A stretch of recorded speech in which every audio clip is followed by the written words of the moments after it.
What's going on, YouTube? This is Ray again, and this is going to be the start of a vlog that I'm going to try to do consistently, which I wish I had started years ago, but better late than never. So this is the day in the life of a painter, a one-man contractor vlog. So yeah, come on my little journey with me, and hopefully we can have fun together. So this is my apartment, and I am currently restoring it for my landlord.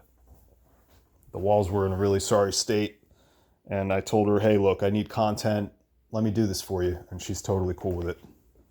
So you can see I started skim coating every square inch, and what I'm using for this is just the blue lid spackle. Old telephone line here that I had to kind of, take off, push in. It's never going to be used ever again.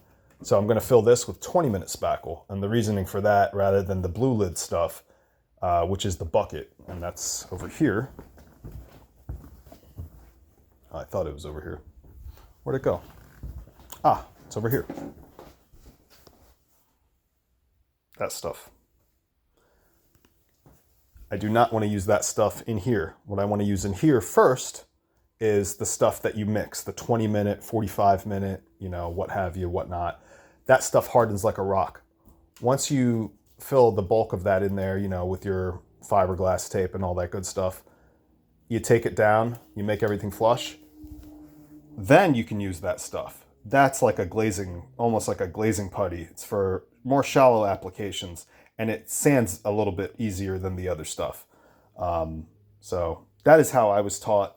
I suppose you could use that to fill that, but that stuff, I promise you, does not dry nearly as hard as the stuff that you got to mix up, which is the, quick dry, like 20-minute spackle and stuff. So that is that. There's all kinds of repairs here that I got to do. You can see how just, I don't think there was a whole lot of skill involved with how these places were done, but I could be wrong. It could also be that they were rushed. This looks like maybe things were sprayed or rolled and then they weren't back rolled. That's what causes these little drips and stuff. This looks like it was just spackled, but it was never sanded down. Stuff like that. It's like, landlord special type stuff. And yeah, we're going to make this place sing. We're going to make it really, really, really beautiful. Very good. And the landlord did give me the go-ahead to go crazy in here, so I'll be doing some pretty wild stuff for you guys. I'll be stretching my artistic legs, so to speak. Skim coated this, skim coated every square inch of this wall. And I think what I'm going to go ahead and do is I'm going to invest in some level 5 tools, because I would say I have mastered the art of skim coating and drywalling. Now, I'm not super quick, okay? I'm not going to pretend to be like one of these incredible drywall guys or girls, because some of these girls are freaking incredible. Have you guys seen some of these girls on Instagram that can spackle and drywall? Holy crap, they are incredible. Credit where it's due. Some of these, and let's face it, some of them look really sexy doing it, so. I'm still an old school man, so yeah, I'm not politically correct, but okay. Very good. This wall was bad, but we sanded it like crazy. This wall I sanded as well. I gotta skim coat this now. Gotta finish skimming all this, as well as this. Inside the cove here. Yeah, these walls were really bad. Like, I mean bad. Look how, I didn't skim this yet. Look how bad these walls are. And don't even get me started on the trim. It's just bad. Like, everything's bad. So that's my little closet full of shit.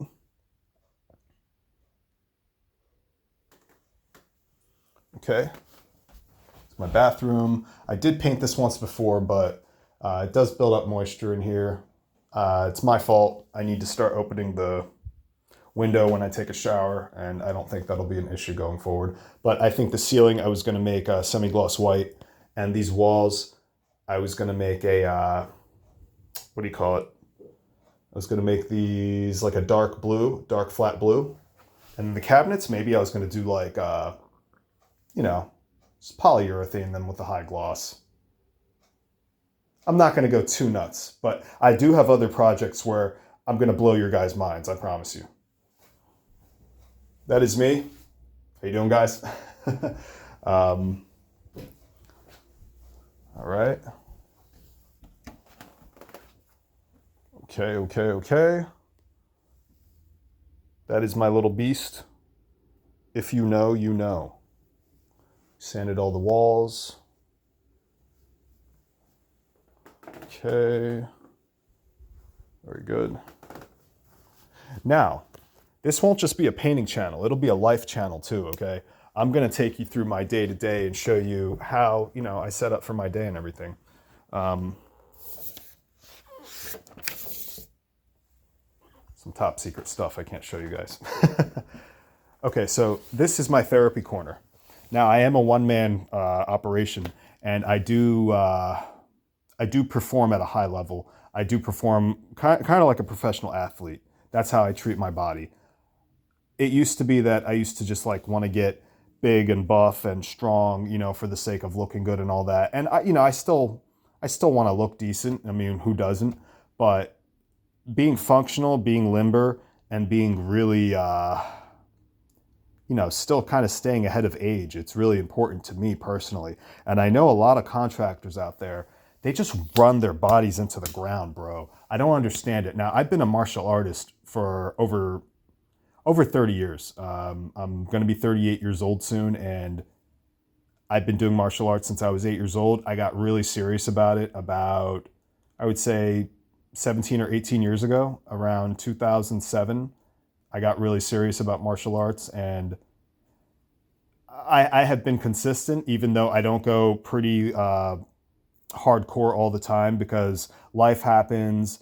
Maybe you get injured, and setbacks happen in life, and unfortunately we can't do anything but try to work around them. So over the years, I have found ways to stay ahead of, you know, any type of injury or any of that stuff. And you know, I did go to school for massage therapy, so that does help. I have a huge knowledge of the human body. I was a bodybuilder growing up, and I'm an avid martial arts practitioner. So I think I have a pretty good system of, you know, how to handle my body when it starts breaking down. And it's very important to listen to your body as a professional contractor, because this stuff is strenuous. It really is. And I understand, guys, you don't want to go home and have to lift weights and have to hit a bag full of steel ball bearings and all that crap. I mean, but I love those things. I don't want to give them up. I don't do them as much as I would like to, because now I'm also a business owner and there are other endeavors in my life that I'm pursuing. But anyway, I strongly advise, if you are in any line of work like construction, carpentry, painting, landscaping, if you're an HVAC guy, if you're a plumber, electrician, I don't care what you do, your body is going to break down, because your work is physical and time is money. And especially when you work for yourself, you tend to put your body second. And that's really not good, guys. It does catch up to you. I know a lot of you guys out there are hurting, so let me put you onto some game, okay? For under $300 on Amazon, you can buy one of these. It's an ultrasound machine. Now, what this does is it helps break up scar tissue, and if in case, you know, in the acute stage of like a muscle tear, it's really good to have one of these. Do your research. Look into an ultrasound therapy machine. It's not ultrasound imaging for pregnancy. It's actual muscle tissue repair stuff. Really incredible. One of the best investments I ever made. Also, for under $300 on Amazon, you can pick up one of these. It's a shockwave machine. Not to be confused with a massage gun. Okay? It's a shockwave machine. And what it does is it sends shockwave pulses into the muscles. I'll show you guys. Okay, so you can see here, you can set it, you can control how fast it moves. That's how fast it's going to move.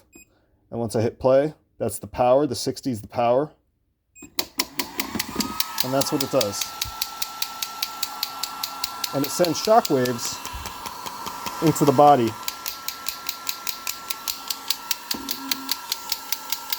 And you can stop it, pause it.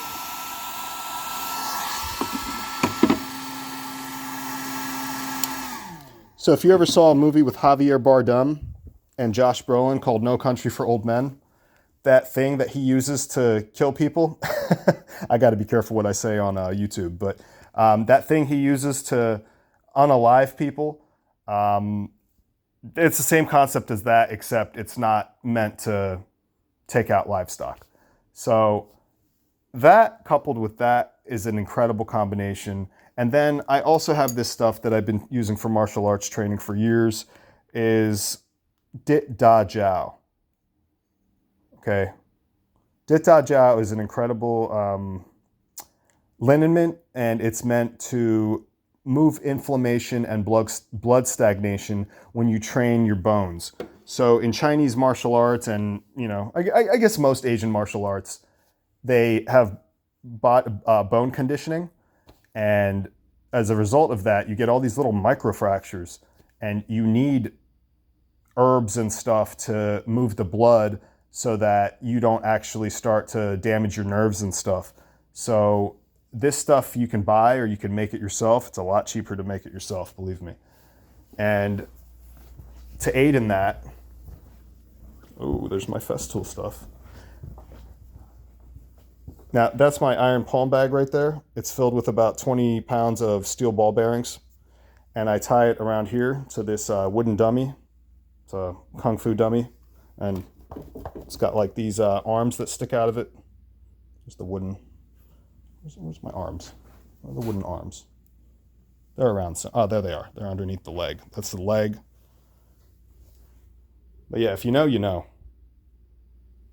There's a movie called Yip Man that came out years and years and years ago. Yeah. I have trained with the same lineage that Bruce Lee learned from.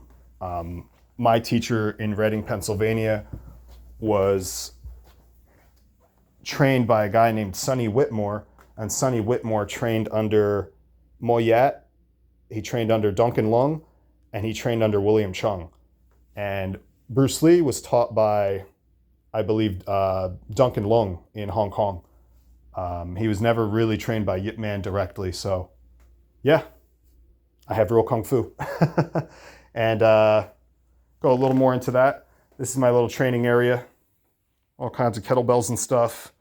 Get the weight. I like doing floor presses for chest. I don't really train chest on a bench. Fun fact. Yeah. It's all my Indian clubs. All my Indian clubs kind of hang from here. I built this for that purpose. But yeah. So that's what I recommend to you guys. Get some therapy equipment. You can see I have foam rollers and stuff too. A whole plethora of them.